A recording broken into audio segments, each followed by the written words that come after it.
സുരേഷേത്രമാണ്. ഞാനിപ്പോൾ നിൽക്കുന്നത് കൊല്ലത്തിന്റെ ഏറ്റവും മനോഹരമായ 8 മുടികൾ എന്നറിയപ്പെടുന്ന അഷ്ടമുടിക്കായലിന്റെ തീരത്താണ്. കൊല്ലത്തിന്റെ ഒരു സൗന്ദര്യം എപ്പോഴും നമ്മളെ ആകർഷിക്കുന്ന അഷ്ടമുടിക്കായൽ എന്ന് പേര് പറയുമ്പോഴാണ്. പക്ഷേ ഇവിടെ ഒരു പ്രശ്നമുണ്ട്. മാലിന്യം കൊണ്ട് നിറഞ്ഞു കിടക്കുന്ന അഷ്ടമുടിക്കായലാണ്. ഹൈക്കോടതിയിൽ കേസ് നടക്കുന്നു. കൊല്ലത്തെ ബാർ അസോസിയേഷൻ മുൻ പ്രസിഡന്റും അഡ്വക്കേറ്റുമായ ബോറിസ് പോളാണ് ഇപ്പോൾ ഇതിനും നേരിട്ട് കേസ് നടത്തിക്കൊണ്ടിരിക്കുന്നത്. അപ്പോൾ ഒരുപാട് കേസുകൾ അഷ്ടമുടിക്കായലുമായി ബന്ധപ്പെട്ട് നേരത്തെ ഉണ്ടെങ്കിൽ തന്നെ ഹൈക്കോടതിയിലാണ് കേസ്. കാരണം മാലിന്യമാണ് അഷ്ടമുടിയുടെ ഏറ്റവും വലിയ പ്രശ്നം. സമീപ പ്രദേശത്തുള്ള കയ്യേറ്റങ്ങൾ, അതുകൂടാതെ താമസിക്കുന്ന വീടുകളിൽ നിന്നുള്ള മാലിന്യങ്ങൾ, കക്കൂസ് മാലിന്യങ്ങൾ, ഹോട്ടൽ മാലിന്യങ്ങൾ എല്ലാം നിക്ഷേപിക്കുന്നത് മനോഹരമായ കൊല്ലത്തിന്റെ ഹൃദയമായ അഷ്ടമുടിയിലാണ്. ഈ അഷ്ടമുടിക്കായൽ കാണുമ്പോൾ നമുക്കറിയാം നല്ല സുഖമുള്ള കാലാവസ്ഥയും കാറ്റുമൊക്കെ ഏറ്റി തീരത്ത് വന്നിരിക്കാൻ ഒരുപാട് പേർക്ക് ആഗ്രഹമുണ്ട്. പക്ഷേ വളരെ ദുർഗന്ധം വമിക്കുന്ന ഒരു അന്തരീക്ഷത്തിലാണ് ഞാൻ സംസാരിക്കുന്നത്. വേസ്റ്റുകൾ ഇങ്ങനെ അടിഞ്ഞുകൂടിക്കൊണ്ടിരിക്കുന്നു. ഇതിനൊരു പരിഹാരം കാണേണ്ടത് കൊല്ലം കോർപ്പറേഷനും DTPC ഒക്കെയാണ്. അപ്പോൾ നമുക്ക് ഇതിന്റെ പ്രധാന കാര്യങ്ങളൊക്കെ പറയാൻ അഡ്വക്കേറ്റ് ബോറിസ് പോൾ ഉണ്ട്. അദ്ദേഹവുമായി സംസാരിക്കാം. ഞാൻ അഡ്വക്കേറ്റ് ബോറിസ് പോൾ, കൊല്ലം ബാർ അസോസിയേഷന്റെ മുൻ പ്രസിഡന്റാണ്. അഷ്ടമുടിക്കായലിനെ സംബന്ധിച്ചുള്ള കേസ് ഹൈക്കോടതിയിൽ നടത്തി വരികയാണ്. അഷ്ടമുടിക്കായലില് പ്രധാനപ്പെട്ടതായിട്ട് 2 പ്രശ്നങ്ങളാണുള്ളത്. ഒന്ന്, വളരെ ഗുരുതരമായ കയ്യേറ്റം. കായൽ കയ്യേറി ഭൂമിയാക്കിയിരിക്കുന്നത് 1-2 ഏക്കറല്ല, ഏകദേശം 100ഓളം ഏക്കറോളം വരുന്ന വസ്തുവാണ് കായൽ ഭൂമിയാക്കിയിരിക്കുന്നത്. അതുകൂടാതെ ഏറ്റവും ഗുരുതരമായ ഒരു മാലിന്യ പ്രശ്നമുണ്ട്. ഏറ്റവും വലിയ പ്രശ്നം എന്ന് പറയുന്നത് കൊല്ലത്തെ പ്രധാനപ്പെട്ട ആശുപത്രികളിലെ മെഡിക്കൽ, സർജിക്കൽ വേസ്റ്റുകൾ നേരെ കായലിലേക്ക് പോയിക്കൊണ്ടിരിക്കുകയാണ്. അതിൽ സ്വകാര്യ ആശുപത്രികൾ മാത്രമല്ല, കൊല്ലം ജില്ലാ ആശുപത്രിയിലെ മെഡിക്കൽ വേസ്റ്റും നമ്മുടെ കേന്ദ്ര ഗവൺമെന്റിന്റെ കീഴിലുള്ള ആശ്രാമം ESIയിലെ മെഡിക്കൽ വേസ്റ്റുകളും ഈ അഷ്ടമുടി കായലിലേക്ക് പോയിക്കൊണ്ടിരിക്കുകയാണ്. ഇതിനെതിരെയാണ് ഞാൻ ഒരു കേസ് ഫയൽ ചെയ്തു. അത് നടത്തി വരവേ 2025 ജൂലൈ മാസത്തിൽ ഒരു സുപ്രധാന വിധി കേരള ഹൈക്കോടതി പ്രഖ്യാപിച്ചു. ആ വിധി പ്രകാരം Ashtamudi wetland management unit AWMU എന്നൊരു സ്ഥാപനം രൂപീകരിക്കാൻ സർക്കാരിന് നിർദ്ദേശം കൊടുത്തു. അഷ്ടമുടി വെറ്റ്ലാൻഡ് മാനേജ്മെന്റ് യൂണിറ്റ് എന്ന് പറയുന്നത് ഈ അഷ്ടമുടി കായലുമായിട്ട് ചേർന്ന് കിടക്കുന്ന 12ഓളം പഞ്ചായത്തുകൾ, കൊല്ലം കോർപ്പറേഷൻ, ഇവയിലെ സെക്രട്ടറിമാര്, പിന്നെ അതുകൂടാതെ ഈ മലിനീകരണ നിയന്ത്രണ ബോർഡ് തുടങ്ങിയുള്ള വിവിധ വകുപ്പുകളുടെ സെക്രട്ടറിമാർ, ഇങ്ങനെ അടങ്ങുന്ന ഒരു 30 അംഗങ്ങളുള്ള ഒരു മാനേജ്മെന്റ് യൂണിറ്റാണ് ഹൈക്കോടതി നിർദ്ദേശപ്രകാരം രൂപീകരിക്കപ്പെട്ടത്. അതിന്റെ ചെയർമാൻ കൊല്ലം ജില്ലാ കളക്ടറാണ്. പക്ഷേ ഈ വിധിയിലെ ബാക്കി കാര്യങ്ങളൊന്നും നാളിതുവരെ നടപ്പിലാക്കിയിട്ടില്ല. ഒരു ഓഫീസ് സംവിധാനം പോലും ഉണ്ടാക്കിയിട്ടില്ല. കളക്ടറേറ്റിൽ നല്ല സ്ഥലമുണ്ടെങ്കിലും ഈ മാനേജ്മെന്റ് യൂണിറ്റിന്റെ പ്രവർത്തനത്തിന് വേണ്ടി ഒരു ഓഫീസ് സംവിധാനം പോലും സ്ഥാപിച്ചിട്ടില്ല. അപ്പൊ അതിനെ തുടർന്ന് കോടതി ഇലക്ഷൻ നടപടികൾ നടക്കുകയാണ്. ഇപ്പോൾ കോടതി ഇലക്ഷൻ നടപടി നേരിടേണ്ടി വരുമെന്ന് ഘട്ടമായപ്പോൾ സംസ്ഥാന പരിസ്ഥിതി വകുപ്പിന്റെ സ്പെഷ്യൽ സെക്രട്ടറി ഒരു മാപ്പപേക്ഷ ഹൈക്കോടതിയിൽ ഫയൽ ചെയ്തിട്ടുണ്ട്. അതിൽ പറഞ്ഞിരിക്കുന്നത് ഈ കോടതി നിർദ്ദേശങ്ങൾ പാലിക്കാൻ 2 മാസം കൂടെ സമയം നീട്ടിത്തരണം എന്ന് ആവശ്യപ്പെട്ടിരിക്കുകയാണ്. കാരണം ഈ കോടതി വിധി നടപ്പിലാക്കുമ്പോൾ ഈ മാനേജ്മെന്റ് യൂണിറ്റിൽ ജനങ്ങൾക്ക് ഈ ചിത്രങ്ങളും വീഡിയോകളും സഹിതം അപ്ലോഡ് ചെയ്യാനുള്ള ഒരു വെബ്സൈറ്റ് ഉൾപ്പെടെയുള്ള ഒരു സംവിധാനം ഉണ്ടാക്കണമെന്നും മാനേജ്മെന്റ് യൂണിറ്റിന്റെ ഏകോപനത്തിലൂടെ മാത്രമാണ് വകുപ്പുകൾ അവരുടെ ഫണ്ടുകൾ ഉപയോഗിക്കേണ്ടതെന്നുള്ള നിർദ്ദേശങ്ങളുണ്ട്.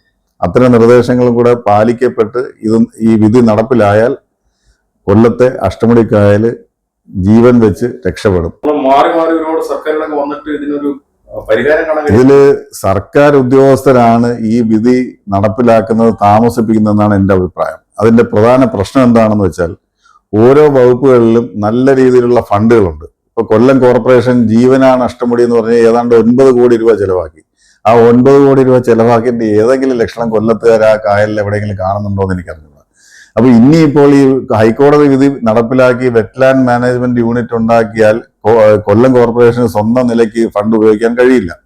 അതുപോലെ സ്റ്റേറ്റ് വെറ്റ്ലാൻഡ് അതോറിറ്റി ഉണ്ട്, അവർക്കും ഫണ്ടുകൾ എടുത്ത് ഉപയോഗിക്കാൻ കഴിയില്ല. മലിനീകരണ നിയന്ത്രണ ബോർഡിനുള്ള ഫണ്ടുകൾ ഈ സ്വന്തമായിട്ട് ഉദ്യോഗസ്ഥരുടെ കൈവശം വെച്ച് അവര് സ്വന്തം തന്നിഷ്ടപ്രകാരം ചെലവാക്കിക്കൊണ്ടിരുന്ന ഫണ്ടുകൾ ഇനി ഈ വെറ്റ്ലാൻഡ് മാനേജ്മെന്റ് യൂണിറ്റിന്റെ കൊടക്കീഴിൽ വന്ന് ഒരു സുതാര്യമായ രീതിയിൽ ഉപയോഗിക്കപ്പെടേണ്ടി വരുമെന്നുള്ളതാണ് ഈ ഉദ്യോഗസ്ഥന്മാർ ഈ വിധി നടപ്പിലാക്കുന്നത് വൈകിപ്പിക്കുന്നതെന്നാണ് എന്റെ സംശയം. നമ്മളെ കൊണ്ട് ഈ കൊല്ലം കോർപ്പറേഷനെ ഇതിന് മുമ്പുള്ള ഭരണസമിതിക്ക് കണ്ടൽ വെച്ച് പിടിപ്പിച്ച് അവിടുത്തെ മാലിന്യങ്ങളൊക്കെ ഒഴിവാക്കി ഒരു കണ്ടൽ പ്രദേശമാക്കി മാറ്റുന്നു. പക്ഷെ അതൊന്നും കണ്ടല് വെച്ച് പിടിപ്പിക്കാനുള്ള ഫണ്ടുകളൊക്കെ ചെലവായി പോയിട്ടുണ്ട്, പക്ഷെ കണ്ടല് പിടിപ്പിച്ചിട്ടില്ല. എന്ന് മാത്രമല്ല, കൊല്ലം കോർപ്പറേഷൻ കാണിച്ച വലിയൊരു മര്യാദകേട് ഈ ചണ്ടി ഡിപ്പോ കിടന്നൊരു സ്ഥലമുണ്ട് കുരിയപ്പുഴയിൽ. ആ ചണ്ടി ഡിപ്പോ കിടന്ന സ്ഥലത്ത് വളരെ വൃത്തിയാക്കി അവിടെ ഒരു പ്ലാസ്റ്റിക് പ്രോസസ്സ് ചെയ്ത് വെളിയിൽ കൊണ്ടുപോകുന്ന ഒരു യൂണിറ്റ് ഉണ്ടാക്കി. അത് വലിയ പ്രവർത്തനം. അങ്ങനെ പ്ലാസ്റ്റിക് മൊത്തം, കൊല്ലത്തെ പ്ലാസ്റ്റിക് മൊത്തം അങ്ങ് നിർമ്മാർജ്ജനം ചെയ്യുന്നു എന്നാണ് പറഞ്ഞിരുന്നത്. അവിടെ ഈ ഞാൻ നടത്തിയ ഒരു കേസിന്റെ ഭാഗമായിട്ട് കൊല്ലത്തെ ലീഗൽ സർവീസ് അതോറിറ്റിയുടെ സെക്രട്ടറി ആയിരുന്ന സബ് ജഡ്ജി ഒരു പരിശോധന നടത്തിയപ്പോൾ ആ ചണ്ടി ഡിപ്പോ ഇപ്പൊ നമ്മൾ കണ്ട വളരെ മനോഹരമായി കൊല്ലം കോർപ്പറേഷനിലെ ഈ ഉദ്യോഗസ്ഥരൊക്കെ പറയുന്ന, മേയറൊക്കെ പറയുന്ന അനുസരിച്ചാണെങ്കിൽ അവിടെ ഒരു പൂങ്കാവനമാണ് ഇപ്പോൾ. പക്ഷെ ആ പൂങ്കാവനം നിൽക്കുന്ന മനോഹരമായ മൈതാനത്ത് എന്ന് പരിശോധന നടത്തിയപ്പോൾ ആ പ്രദേശത്തുള്ള ഒരാൾ പറഞ്ഞു, ഒരു JCB കൊണ്ട് കുഴിച്ചാൽ ഒരടിക്ക് താഴോട്ട് പ്ലാസ്റ്റിക് ഇട്ട് മൂടിയിരിക്കുകയാണ് ഇവിടെ. അങ്ങനെ അവിടെ നിന്നുകൊണ്ട് ഈ ജഡ്ജിന്റെ നേതൃത്വത്തിൽ ഒരു കുഴിയെടുത്തപ്പോൾ ഒരടി കഴിഞ്ഞപ്പോൾ നല്ല കനത്തിൽ പ്ലാസ്റ്റിക്കാണ്. അതായത് ഈ പൂങ്കാവനത്തിന്റെ താഴെ പ്ലാസ്റ്റിക്കിന്റെ ഒരു ബെഡാണ്.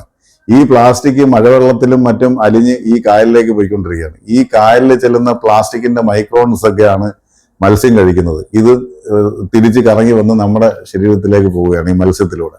അപ്പൊ അത്രയും ക്യാൻസർ ഉണ്ടാക്കുന്ന ഒരു വലിയ പ്രവർത്തനമാണ് ഈ ചണ്ടി ഡിപ്പോയിൽ മനോഹരമാക്കിയ പൂങ്കാവനത്തിൽ നടന്നുകൊണ്ടിരിക്കുന്നത്.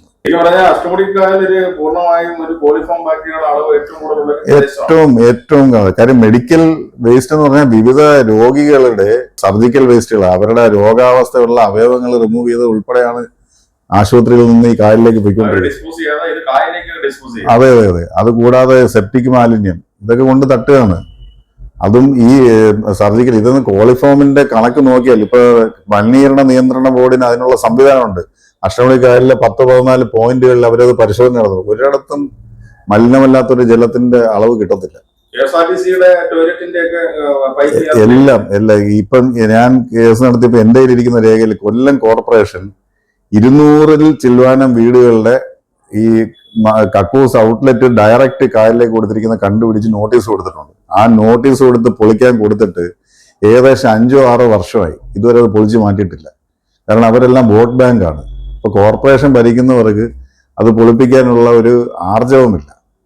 അവിടെയൊക്കെയാണ് ഈ വെറ്റ്ലാൻഡ് മാനേജ്മെന്റ് യൂണിറ്റ് വന്നു കഴിഞ്ഞാൽ ഈ ഉദ്യോഗസ്ഥർക്ക് ഇതൊക്കെ ചെയ്യേണ്ടി വരും. രാഷ്ട്രീയക്കാരുടെയോ മറ്റും സമ്മർദ്ദം കൊണ്ട് നിലനിൽക്കാൻ പറ്റത്തില്ല. കാര്യം ഇതൊരു സ്റ്റാറ്റ്യൂട്ടറി ബോഡിയായി മാറുകയാണ്. അപ്പൊ അതുകൊണ്ടാണ് ഈ ഉദ്യോഗസ്ഥർ ഇതൊക്കെ വൈകിപ്പിക്കുന്നതാണ് എന്റെ അഭിപ്രായം. അതെ അതെ. നമ്മൾ പല ജനകീയ സമരങ്ങൾ അവിടെ ഉണ്ടായിട്ടുണ്ട്. പക്ഷെ അതിനൊന്നും ഒരു സർക്കാരും ഒരു കോർപ്പറേഷനും ഒന്നും വില കൊടുത്തില്ല. അങ്ങനെയുള്ള ജനകീയ സമരങ്ങൾക്ക് ചെവി കൊടുക്കാതെ വന്നപ്പോഴാണ് എനിക്കിത് നിയമപരമായി നേരിടണമെന്നുള്ളൊരു ആശയം തോന്നിയതും ഞാൻ ഹൈക്കോടതിയിൽ പോയത്. ഏതായാലും ഹൈക്കോടതിയുടെ ഈ വിധി നടപ്പിലാക്കി കിട്ടിയാൽ അഷ്ടമുടി കായൽ രക്ഷപ്പെടും. പിന്നെ നടപ്പിലാക്കാതിരിക്കാൻ പരമാവധി അവർ ശ്രമിക്കുന്നുണ്ട്.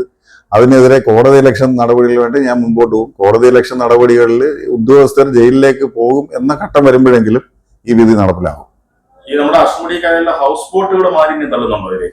അതും അവർക്ക് ഈ ടോയ്ലറ്റും മറ്റ് സംവിധാനങ്ങൾ ചെയ്യണമെന്ന് നിയമമുണ്ട്. അതിന് പരിശോധന നടത്തണമെന്നുണ്ട്. അതുമെല്ലാം ഈ വെറ്റ്ലാൻഡ് മാനേജ്മെന്റ് യൂണിറ്റിന്റെ ഒരു അധികാര പരിധിയിൽ വരും. ഇപ്പൊ ഉദ്യോഗസ്ഥരെ പരിശോധിച്ച് നടപടി എടുക്കുന്നുണ്ടോ എന്ന് എനിക്കറിയില്ല. പക്ഷെ അതൊന്ന് പരിശോധിക്കാനുള്ള ഒരു സംവിധാനം ഇവിടെ ഇല്ല. അങ്ങനെയാണെങ്കിൽ ഇവിടെ എല്ലാം നന്നായി പോയേനെ. ഇല്ല നടന്നിട്ടില്ല. മാത്രമല്ല ഈ കായലിന്റെ സമീപത്ത് തന്നെ നമ്മുടെ കൊല്ലത്തെ സ്ലോട്ടർ ഹൗസ് അത് തന്നെ സയന്റിഫിക് ആയിട്ട് നിർമ്മിക്കാതെ പ്രവർത്തനരഹിതമായിട്ട് കിടക്കുകയാണ്. ഇപ്പൊ കൊല്ലത്ത് കൊടുക്കുന്ന മാട്ടിറച്ചി എല്ലാം ഒരു നിയമത്തിന്റെയും പരിധിയിൽ വരുന്നതല്ല. സ്ലോട്ടർ ഹൗസിൽ മുറിച്ച് അത് ഒരു ഡോക്ടർ പരിശോധിച്ചിട്ട് വിൽപ്പനയ്ക്ക് വെക്കണമെന്നാണ് ഈ രാജ്യത്തെ നിയമം. പക്ഷെ നമ്മളെല്ലാം എല്ലാ ദിവസവും ഇറച്ചി കിട്ടുന്നുണ്ട്. ഇത് ഏത് സ്ലോട്ടർ ഹൗസിൽ കിട്ടുന്നു? കൊല്ലത്തെ സ്ലോട്ടർ ഹൗസ് ഇല്ല. നിയമപരമായി നടക്കുന്ന ഒരു സ്ലോട്ടർ ഹൗസ് ഇല്ല. ആ സ്ലോട്ടർ ഹൗസിലെ മാലിന്യം മുഴുവൻ കായലിലേക്കാണ് പോയിക്കൊണ്ടിരുന്നത്. ഹൈക്കോടതി വിധി നടപ്പിലാക്കാൻ കേരള സർക്കാർ ആത്മാർത്ഥമായിട്ട് ശ്രമിച്ചാൽ ഇതിന് വലിയൊരു വിജയമുണ്ടാകും. ഇനി ഇപ്പം പുതിയതായിട്ട് വന്ന സർക്കാർ അങ്ങനെ ചെയ്യുമെന്നൊരു പ്രതീക്ഷയുണ്ട്. ഉദ്യോഗസ്ഥർ ദയവായി അവരുടെ അടുത്ത തലമുറയ്ക്ക് വേണ്ടിയെങ്കിലും ഇത്തരം അവരുടെ സ്വകാര്യ ലാഭങ്ങളൊക്കെ മാറ്റിവെച്ച് ഈ വിധി നടപ്പിലാക്കാൻ കൂടെ നിൽക്കണമെന്നാണ് എൻ്റെ ഒരു. ഐക്യരാഷ്ട്രസഭ റാംസാർ സൈറ്റായിട്ട് പ്രഖ്യാപിച്ച കായലാണ് അഷ്ടമുടി കായൽ. കേരളത്തിൽ 3 എണ്ണത്തിൽ ഒരെണ്ണമാണ് അഷ്ടമുടി കായൽ പ്രധാനപ്പെട്ട. ഏറെ ഭാഗം മാലിന്യപ്പെടുത്തി കഴിഞ്ഞു. കായല് ഇപ്പൊ നമുക്ക് ഗൂഗിൾ മാപ്പില് പഴയ വർഷങ്ങളിലെ ഗൂഗിൾ മാപ്പ് കിട്ടും. അതുമായിട്ട് കമ്പയർ ചെയ്താൽ തന്നെ അറിയാം കായൽ എത്ര കയ്യേറി ഭൂമിയാക്കിയെന്ന്. ഹെക്ടർ ഉണ്ട്. സ്വകാര്യ റിസോർട്ടുകള്, മറ്റേ ഹോട്ടലുകള്, കള്ളുഷാപ്പുകള്, പിന്നെ ഈ ചേർന്ന് കിടക്കുന്ന വസ്തു ഉടമകൾ തന്നെ കയ്യേറി കെട്ടിടങ്ങളും ഒക്കെ വെച്ചിട്ടുണ്ട്. ഇപ്പോഴും ചെയ്തുകൊണ്ടിരിക്കുന്നുണ്ട്. മത്സ്യസമ്പത്ത് കുറഞ്ഞിട്ടുണ്ടോ നമ്മുടെ? മത്സ്യസമ്പത്ത് പറഞ്ഞിട്ടുണ്ട്. വളരെ അടുത്ത കാലത്ത് തന്നെ വലിയ രീതിയിൽ മത്സ്യം ചത്തുപൊങ്ങിയതിന്റെ കഥകൾ വന്നിട്ടുണ്ടല്ലോ. മലിനപ്പെട്ടതിന്റെ ഭാഗമായിട്ടാണത്. പഴയതുപോലെ മത്സ്യം കിട്ടുന്നില്ല. മത്സ്യത്തൊഴിലാളികളൊക്കെ വളരെ ബുദ്ധിമുട്ടുകയാണ്. അതെ, അതൊന്നും കാണാനില്ല. പണ്ട് മഴ പെയ്താൽ ഉടനെ ഈ കൂഴാവാലി തിരക്കി ആളുകൾ വരും. മഴ പെയ്താൽ അടുത്ത ദിവസം മാർക്കറ്റ് ചെയ്ത് കിട്ടുമായിരുന്നു. ഇപ്പൊ അങ്ങനെ മഴയും കൂഴാവാലിയായിട്ടുള്ള ബന്ധം നമുക്കിപ്പോ അറിഞ്ഞൂടാ. ഇപ്പോഴത്തെ തലമുറയ്ക്ക് അറിഞ്ഞൂടാ. എന്റെയൊക്കെ കൊച്ചിലെ മഴ പെയ്താൽ നമ്മുടെ ഒരു പ്രതീക്ഷ അടുത്ത ദിവസം മാർക്കറ്റിൽ കൂഴാവാലി കാണുന്നു. അത്രയും രുചിയുള്ളൊരു മീനായിരുന്നു. ഇല്ല, കാണാനില്ല. പലതും അതും ആ പഴയ രുചിയുള്ള മത്സ്യമില്ല. പിന്നെ ഇപ്പൊ കഴിക്കുന്ന മത്സ്യം ഞാൻ പറഞ്ഞില്ല, ഈ പ്ലാസ്റ്റിക് അലിഞ്ഞ് വരുന്ന മൈക്രോ പ്ലാസ്റ്റിക്കിന്റെ ഇതൊക്കെ അംശം ചെല്ലുന്ന മത്സ്യം, ആ മത്സ്യമാണ് നമ്മൾ കഴിക്കുന്നത്. ഈ മലിനപ്പെട്ട ജലത്തിൽ ജീവിക്കുന്ന മത്സ്യമാണ് നമ്മൾ കഴിക്കുന്നത്. അങ്ങനെയൊക്കെയാണ് നമ്മുടെ ഈ രോഗികളുടെ എണ്ണം കൂടുകയല്ലേ. കൊല്ലത്തെ ആശുപത്രികളിൽ രോഗികളുടെ എണ്ണം വളരെ കൂടിക്കൊണ്ടിരിക്കുകയാണ്.